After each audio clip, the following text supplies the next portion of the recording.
A very good morning to you. How are you doing today? Karibu sana. It is Thursday morning. Thursdays we have the Relationship Clinic where we discuss issues to do with marriage and relationships. Why? Because we need to have marriages that are strong and marriages that are thriving and marriages that the younger people can look up to and know that marriage is a good thing from God. So, this week, we look at red flags. Actually, this whole month, we begin a series looking at red flags. Sometimes some things crop up and we tend to ignore them instead of attending to them and finding out, okay, why is this happening this way? Or is that a good thing? We ignore them and later on they grow into monsters that become a threat to our marriage relationships. And today we want to focus on a change of habits. Sometimes your spouse, some habits change and you're wondering, okay, so what's the deal with this? A friend of mine was telling me the other day, about a situation in a marriage where one of the spouses, suddenly they change the way they're dressing. Wakienda huko nje sijui wanaenda kukutana na nani, they changed how they dress, and he began to follow that up and we realized, okay, there's something happening here that should not be happening. And so today we'll be focusing on red flags, some change in habits. Is your marriage in trouble? These are things we need to look out for and shield our marriages and protect ourselves from outside influence and from the enemy, because he's looking for a companion, and when he finds a companion, he can come in and wreak havoc. We have an amazing guest who will be joining us this morning via Zoom. I will be introducing her to you in the next short while, even as we dig deeper into this whole discussion. In case you're just joining us, you're right on time. 5 minutes after 8 ni kliniki ya relationship. Tumeweka bench hapo nje, msisukumane, mkae polepole na maswali yenyu tutawashughulikia. Mkitaka kuchanjwa tutawachanja. That's what it's all about. This morning we're talking about red flags that we need to watch out for, and we are zeroing in on a change of habits, a change of patterns. In studio with us via Zoom, I've got Antonina Mutinda. Antonina is a life coach. She's also a leadership coach. It's good to have you. Karibu sana. Thank you for having me, Pastor James. I'm glad it's good to be here. Yes, I'm glad we could host you again. Last time we hosted you, I felt like the time was a bit too short. So God ametupatia opportunity ingine. Well, I thank him. It's a beautiful morning, despite the fact that it is cold in Nairobi. Yes. But it is a good opportunity to be able to share what is happening in relationships. So I'm really grateful that God has created this opportunity. Awesome. Karibu sana. Yeah. So usually, relationships, marriage to be exact, as a couple, there's a rhythm you get into. Every couple has got a rhythm of how they do their things, how they live life, how they enjoy each other's company.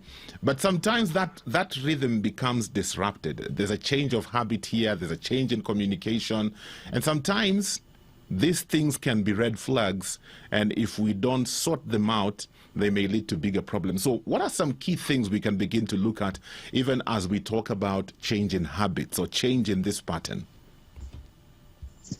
Wow. And this is a very important topic. I think it's actually God's wisdom that you have applied to have this conversation, because we are living in very perilous times and turbulent times. Yes. And the greatest, most negatively impacted space is the place of relationships, and particularly relationships that are anchored on marriage. Of course, there are many other relationships, and yes, there is trouble in many relationships between siblings, between parents and children. But this core relationship between a husband and a wife is, of course, the anchoring relationship from which every other relationship springs forth. And so when there's trouble there, there will be trouble everywhere, So, but I must begin from the place of there is hope. So even those who are listening in, we're not having this conversation just to identify the problems, but it is to underpin and to raise the information that there is hope. There is hope for marriages. There is hope for individuals, because marriage is made up of individuals. Yeah. And it is when the individuals are having their own personal challenges, they do not know what to do with that. And so soon, they're beginning to tear on each other. and it has a trickle-down effect. Okay. But this conversation is anchored on the fact that there is hope, and particularly because we believe in Christ. Yes. Christ is the hope for marriages. So, but the reality is that relationships are struggling, and I also would want to, at this early point, to establish that there is a real enemy. Yes. You see, unfortunately, even before we go into the question of red flags, I think if we forget that there's a real adversary against our relationships, then we can remain at the place of looking at the other person and judging the other person and condemning the other person, never seeing yourself, you know. But zoom out and understand that there is a very well choreographed, orchestrated, sinister agenda against marriages. Wow. Okay, so there's an enemy out there, and the Lord tells us in his word not to be ignorant of his devices. He is introduced to us in Genesis 3 verse 1 as a crafty creature. Yeah. So by the time he is attacking you, it's that he has studied you. Yes. He knows, you know, he can, just preempt how you're going to behave, and he just ticks you off. So if we forget the enemy, then we have lost this conversation. Yeah. So let's have that in mind, that there is an enemy, but this enemy was defeated by Jesus Christ on the cross of Calvary. Yes. Thank God we're having this conversation after Easter. Yeah. So we have been reminded that death, hell, the grave, Satan have been, displaced of their power. So if you have those two thoughts undergirding this conversation, that there is hope in Christ and that there's a real enemy. Yes. So that means that the two people in that marital relationship, they are important, but they're not in the big picture. There's a big picture. There's a greater warfare. And if we can win it in that space, then when we come to the person to person, we can actually navigate it with victory. Very true. So I hope that those two principles will help our conversation, even as we look at the red flags. That's true. I love what you've said about the enemy, because I remember very many years ago when we were doing premarital counseling, that's one of the things we were told, that never forget, no matter how much things get heated up, never forget that your spouse is not the enemy. Your spouse is you. Yes. Your spouse is part of you. The two of you are becoming one. Always remember, no matter what they have done, always remember the enemy is the devil. But isn't that actually the trouble, that we forget? Yes, we forget. We forget, so that even when we are facing our spouses, we are facing them with guns blazing, and we come out like, you are the worst thing that has ever happened to me, and all those kinds of things. Yeah. But if we remember God in this conversation, then we are anchored on what is the truth. And what is the truth? Human beings are created in the image of God. Yes. The image of God that we see is that he's a relational God. We see right through the Gospels, Jesus talking about his relationship with his Father, his relationship with the Holy Spirit. And there's this relational strong bond between them that has existed in eternity. Yeah. So when God forms male and female, he forms them in his image. Yes. So we are created as relational beings. And the marriage space, that family space, is the first institution that God set up. So you can imagine, if the enemy really wants to hit at God and he cannot reach God, where is his first stop? Yes. Marriage. All right. And so he is going to attack.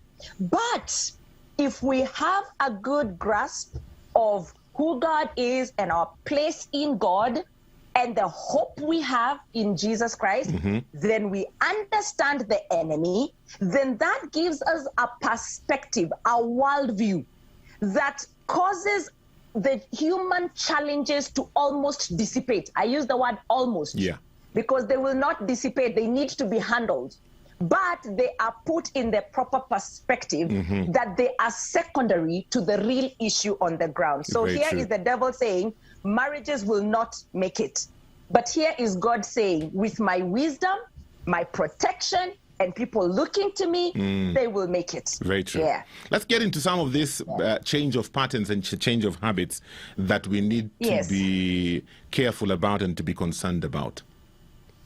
Well, then let's begin from where relationships begin. The marriage relationship began with a certain boy who met a certain girl. Yes. Whatever the circumstances. Yes. And some circumstances are choreographed, some are not. They just happen. But you notice that there is a communication that is established. Yes. All right?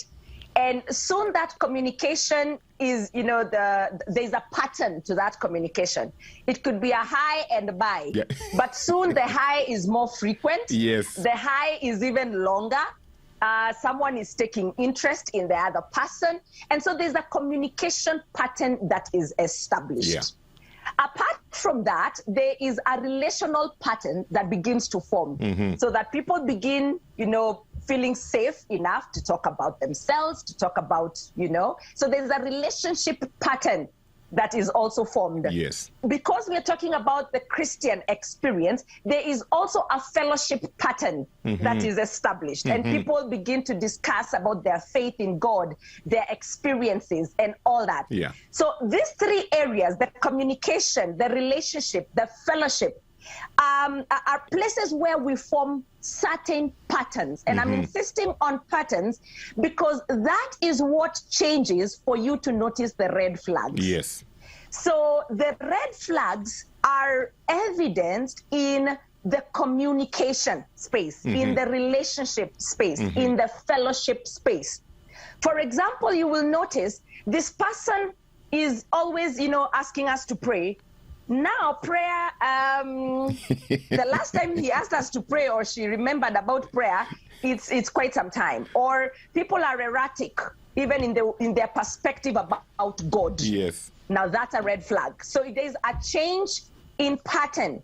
And particularly, we're talking about negative changes so that it is a downward trajectory towards, there's someone who was eager with God, no longer eager. There was eagerness in ministry, no longer interested.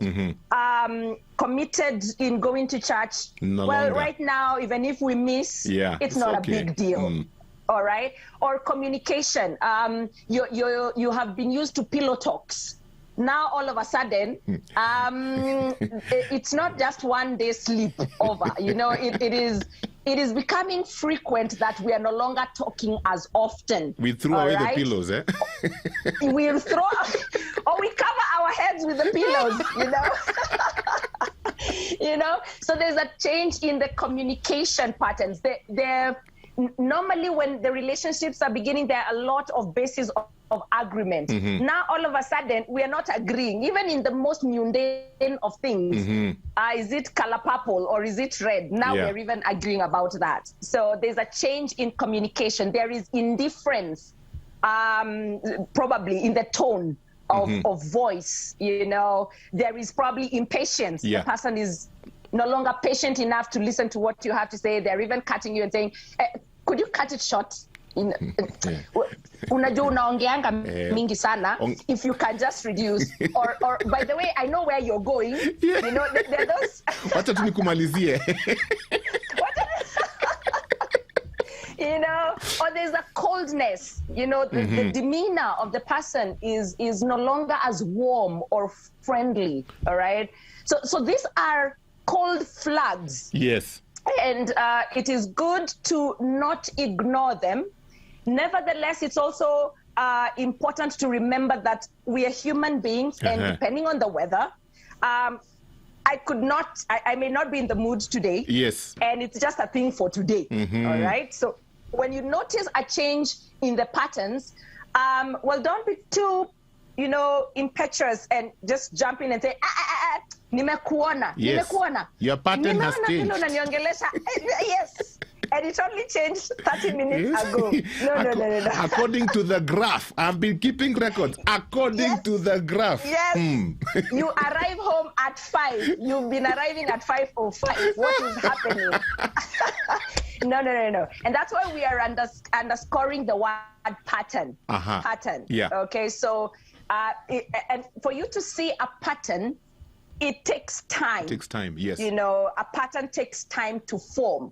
So be on the lookout for the relationship space, the communication space, the fellowship space. Those are good guides to inform where are the red flags. Could it even be that I am the one who is instigating those red flags? Because it could be there's something I'm doing. All right. Yeah. And especially in the times that we're living in, people are pressured. That's the reality. Yes.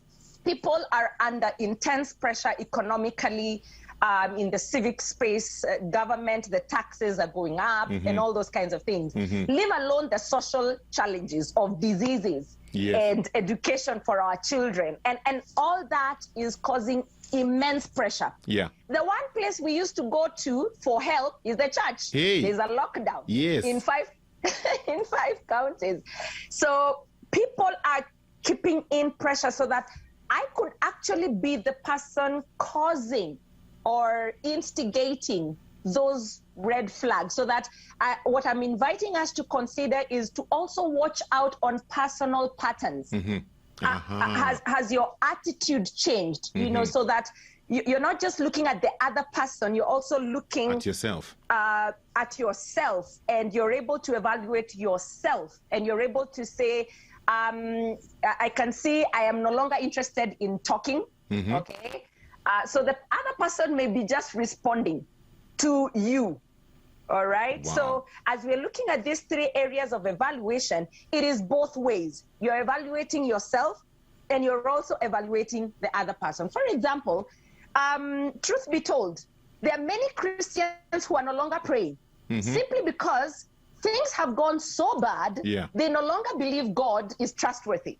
So they are no longer praying. So if I'm not praying, it is very likely that I will notice, and you also, why are you not praying? Okay.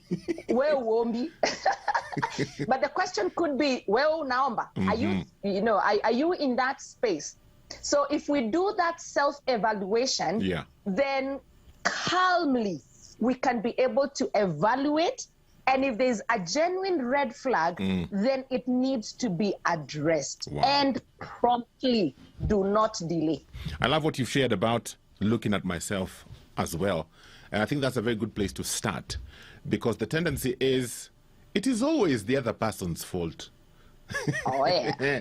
It is always the other person. Look at what you did, this, you did this, you did this. Yes. And so when we begin with ourselves, I think that's a good place to begin. On the whole aspect of communication, I have a question here that we will look at shortly. This is one individual who's saying, this is Juma. Juma says, on the whole issue of connection, kindly help us to know and understand how one can connect deeply with his or her spouse in communication to avoid misunderstanding. It's been an issue for me recently with my fiancé. Communication 101. We'll talk about that shortly. 22 minutes after 8, Relationship Clinic. We are talking about red flags to look out for, focusing in on change of patterns, change of habits in your relationship. Maybe there are some changes you have seen. And with the way things are right now, most likely you will see a lot of changes. Because like Antonina has said, stress.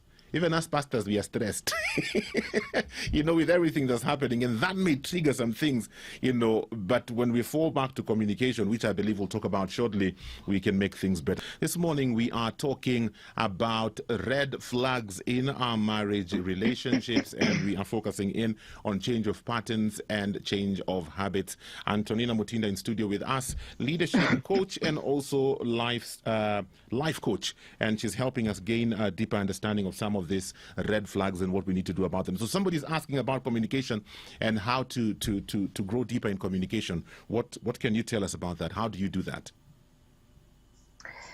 Well, and thank you for that question, because communication is the bloodline of any relationship. And so if there's, like the way if you have children, or even if you're an adult, if you have a fever, that is a red flag on what is happening to your health. Yes. There is just an infection somewhere that needs to be addressed. Yes. So that is how keen we should be on matters of communication. And so when you notice that there is a change in the communication, sometimes it's good to just step back. If you're the one who is observing this, just step back a little bit and evaluate the pattern, just like we have said. But it also needs to be undergirded on the fact that deep down, if you're married to someone, you care about that person. Yeah.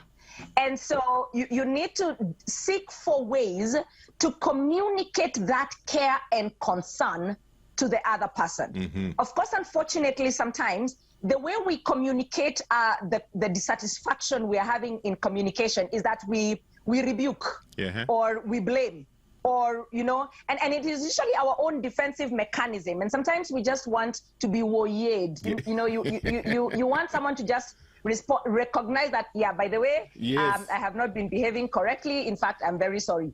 But unfortunately, that is not what many times happens. So you want to step just a little bit, take a breather, and evaluate, could there be any stress levels that your spouse is having? And particularly for the person who asked that question, they're not yet married yet. He talks about his fiance. So could there be something that is causing stress to your fiance? Yes. All right. So that is affecting how you are communicating. So what you want to do once you are able to at least tie 1, 2, 3 could be stress causes. Yeah. You want to approach your partner. You want to approach your fiance or your spouse for that matter. And you want to communicate that you are available. Yes. Available to do what? To listen. Now, of course, that calls for a great level of also maturity and asking God for help. Yeah. Because we could also be having our own troubles. And I want you to listen to my troubles first. But remember, Paul said, consider the other person as being of more value than you. So it takes humility to just step back a little bit and then offer yourself to listen to the other person. There are many troubles in relationships that can be sorted out if people listen to one another. I love that. But there's the challenge of priority in listening, patience in listening. Sometimes even our listening skills are not very effective. You're listening to someone, but in your head you've already concluded, I see you, I see where you're going with that. In fact, are you accusing me? That's tone. So, Let me ask you something. Yes, on this whole communication discussion. Yes. There's this picture sometimes that goes around on social media of this couple, they're awake, they're asleep, but they're awake, and the woman is thinking, I bet he's thinking about another woman. And the guy there is thinking, Sasa Arsenal, watawaishida game ingine kweli. So sometimes there's that place of assumption. Sometimes as a dude, especially in a season like this, there's so much weight on my shoulder. Maybe I've lost my job. Maybe I've taken a salary cut. Things are just happening. And it's just stressing me. And for a good number of us men, when we are stressed, we don't talk. Leave me alone. We go into that inner cave because we are trying to find solutions. We don't want... Well, the more you ask me questions, the more you're stressing me. Let me find solutions. Then when you ask me questions, I'll have something to say. And so for the wife on this other side, they're thinking, Ama, there's another woman. I must do this. How do you handle a situation like that, where assumptions now take reign of the relationship and things go from the frying pan into the fire? Yeah. And that's characteristic of many relationships because, again, like I said, everyone is in a certain space, and depending on what they are going through, it could be internal fears and whatever challenges, that is their worldview at that moment. So it helps to, remember the first point I shared about just stepping back a little bit. Stepping back and being able to inquire, what is really happening in this situation, both for the dude and for the girl. Because for the dude, yes, there is all this that is happening, you're stressed. And many times I have heard, and especially if you've read Men Are From Mars and Women Are From Venus, you hear there's a nothing box that the man reverts to. Yeah. And he will do that pretty often, so that the girl is like, the wife is like, so what is happening? Can we talk? And he's thinking, I'm blank. I am not even in a space of talking. Yeah. All right. So, but if the man remains in his space and the woman remains in her space of suspicion, then it doesn't help. And little by little, what you will see is that there is going to be conflict that will arise. Yes. So it's incumbent upon us who are Christians to take God seriously, and especially in that space of think of the other person. So yes, you're in your nothing box. Think of your spouse. Could she be having some issues that she wants to be had at that moment? Yeah. So that you can actually quickly pray for grace and strength, and you can be able to be there for your spouse. And for the woman, if the man is stressed and you don't even know what to do about it, you can step back and ask God, God, give me wisdom. How do I relate? Is it time to flee? Is it time to remain? Is it time to engage? Yeah. Or is it time to, So in this conversation, seek to offer comfort to the other person. Okay. View the person as being battered. There was, now that we're talking about, clips on the social media, there was this clip that was, doing social rounds on social media where there was a man holding a woman who is falling. I don't know whether you've seen it.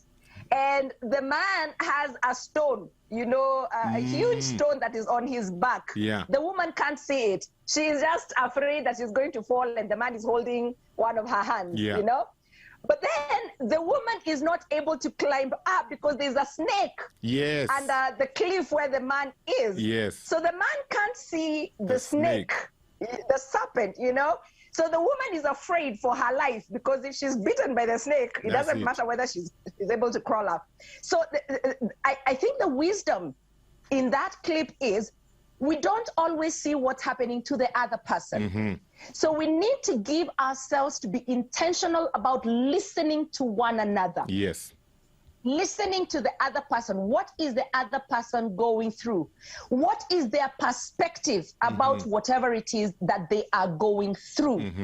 But I think this is a good place to say that there are very major and difficult situations that communication can hit. So that, for example, you may notice that it is no longer just impatience in communication. It is that there is contempt. Yeah.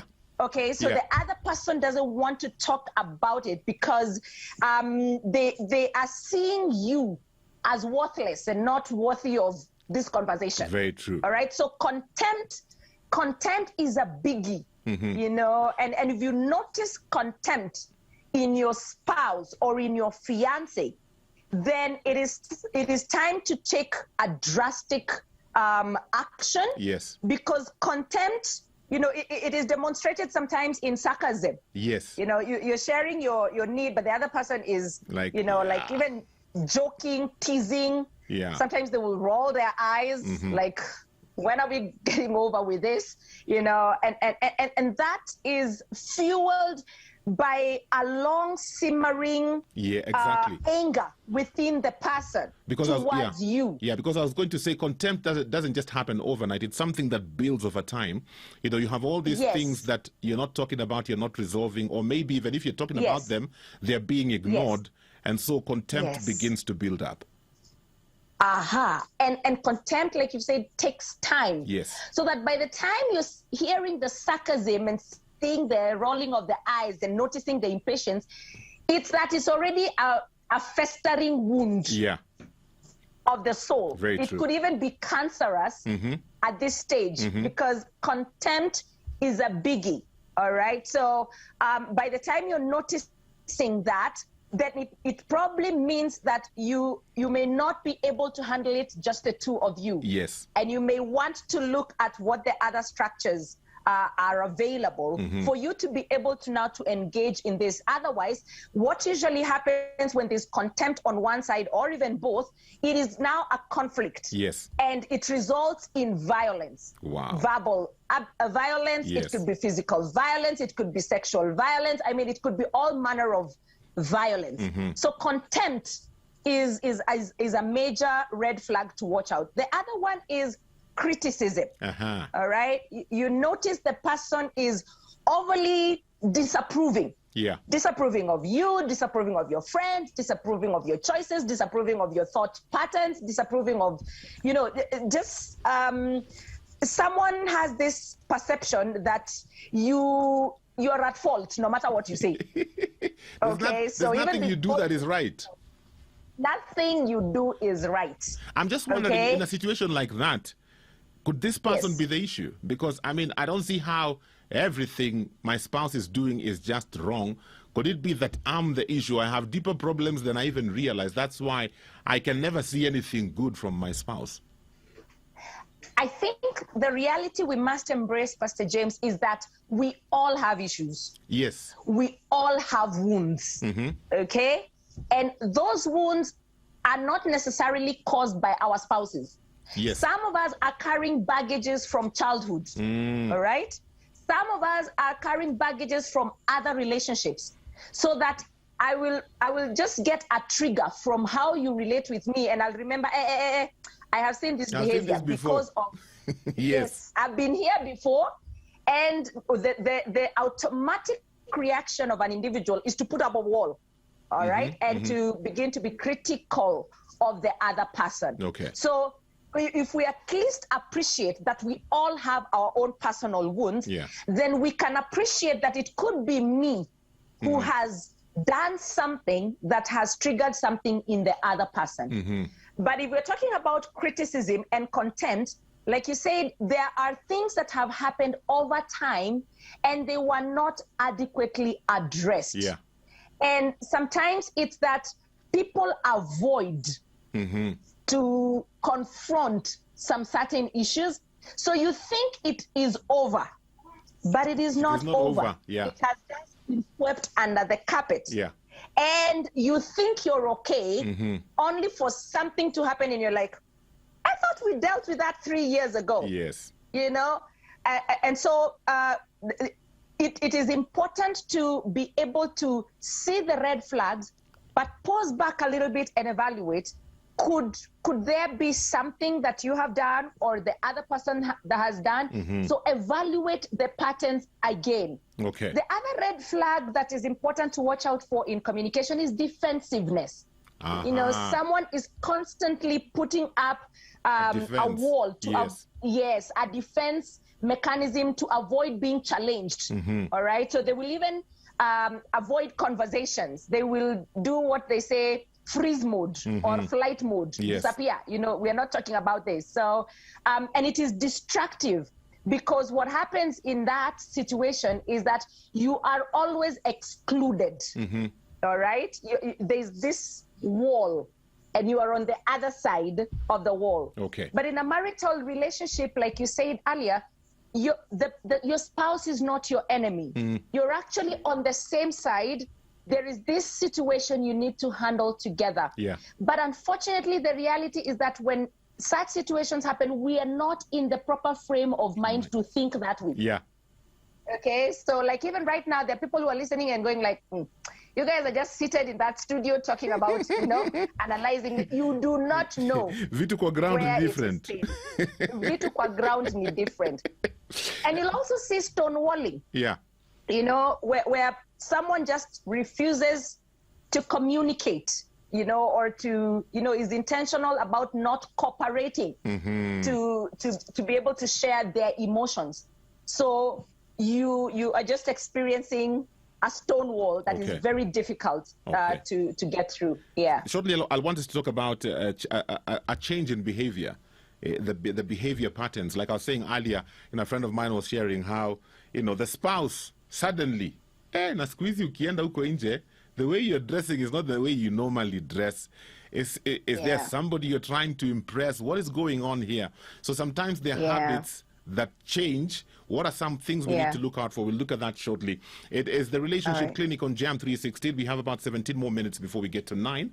If you have any questions for us, send it in now. 20316 SMS, WhatsApp 0786316316. Some comments coming in. This one says, that's a nice discussion, very educative. Thank you so much for that. And then I had another comment here. Somebody says they're listening in and they're learning a lot, even as we continue to talk about red flags to look out for in our marriage relationships. Let's talk about behavior before we run out of time. Sometimes there's a change in the pattern of behavior because we are in a rhythm. Like I was saying earlier, somebody's changing the way they dress suddenly, or somebody's staying out longer than they usually do. What are some of these key patterns that we need to look out for, and how do we deal with them? Yeah, so if you have a good grasp of how people behave, then you will be very prompt to notice when there is a change. Yeah. And some of the changes that I would call out are, one, in the area of the physical, attributes, because that is what we mostly will watch out for. Yeah. There's also to watch out on the verbals, what is coming out of people's mouths, is it consistent with who you have known them to be? There is also to watch out on the emotions, the emotions of a person. Yes. How are they overly sad all of a sudden? Are they depressed? Are they overly happy? And what is that is causing that trigger of extreme happiness? What is now causing them all this joy? So you're able to see people's patterns in their emotions, and you can be able to tell something has changed. So as a friend, is that change good or is that change bad? Yeah. Because if it is good, it needs to be encouraged. Yes. Someone probably has found their purpose finally after 40 years. All right. So it needs it needs to be encouraged. But if it is on the negative, then you want to be keen to evaluate where could that be coming from. If you are a married couple, are there changes in their sexual patterns? All right. The frequency of the sexual engagement, or some creativity that is outside the norm, okay? that could be worrisome. Yeah. Okay, so that you're noticing, there is a way. It probably could be coming from a certain influence somewhere. So if you notice a change in the sexual patterns, whether there is a decrease or an offshoot of increase. So you want to ask, what is really happening there? Yeah. And there could also be a pattern change in how people are handling their monies, economic, all of a sudden we don't have money. Or all of a sudden there's so much money. Yes. What is that? The Lord has been good. The Lord has been good. That is why we have so much money. And he could be so good, it's because I won a betting thing. All right? The Lord could be good because I won a gambling thing. All right? So you can rejoice today, but we are in bondage. Yes. Yes. So if the Lord has been good, can we testify about it in church? Praise the Lord. I got a promotion, or I got this deal. All right? I was passing by somewhere, I got a tender. Ama kuna sponsor, all right? So these 5 areas are areas where you can watch out for behavioral change. So if you look at I will go through them again. The physical, their physical attributes. All of a sudden, the girl is looking overly dressed to kill. Boss. And they were not dressing like that. Yeah. And it's now becoming sexy. The question is, could it be just the normal motions in the month? Because, every woman has her cycle. Yeah. All right. And there are those days when she's bright and lovely, and there are those days when she's dull and gray. Okay. But there could be a pattern that could show you physically there's something happening. And it may actually be nothing. But it may also be something. Okay. So the red flag is because it has crossed the threshold of the norm. It is now becoming a concern. But you also, again, want to check yourself.